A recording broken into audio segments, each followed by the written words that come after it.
Et à vos côtés, Nadia Dame et Édouard Dutour pour la revue de presse. Nadia, vous nous parlez d'un site qui donne des conseils sexos. Ouais, et je vais probablement perdre tous les moins de 30 ans qui nous écoutent, mais vous vous souvenez sûrement de Doc Eddie Fool, cette émission qui était pendant les années 90, dans laquelle des adolescents pouvaient poser des questions sur leur corps et sur leur sexualité pendant que d'autres jeunes écoutaient religieusement les réponses en perçant leur point noir.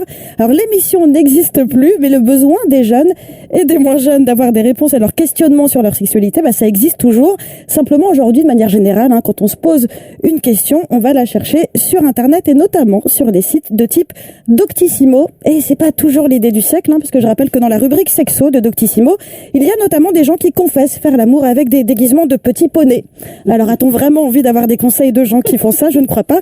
En revanche, il existe donc ce site qui a quelques mois à peine, qui s'appelle Sexy Souci, qui était tenu par une journaliste qui est notamment spécialisée dans les questions de sexualité. Elle est aussi bénévole chargée de prévention dans une association qui lutte contre le VIH. Elle a reçu une formation sur la contraception, la sexologie, c'est-à-dire qu'elle sait de quoi elle parle.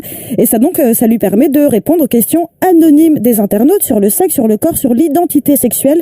Les réponses sont toujours très très mesurées, documentées scientifiquement et surtout sans aucun jugement, sauf peut-être pour les gens au petit poney. Et donc tout est anonyme, comme je le disais, donc aucun risque que votre patron ou votre maman vous reconnaisse. Et je précise d'ailleurs que comme elle n'accepte pas de pub sur son site internet, elle a besoin de sous pour le faire vivre. Elle a lancé une campagne de crowdfunding. Donc si on veut la soutenir ou poser une question, quelle qu'elle soit, le site s'appelle sexysouci.fr. Sexysouci.fr. Merci Nadia. Édouard, vous nous parlez d'une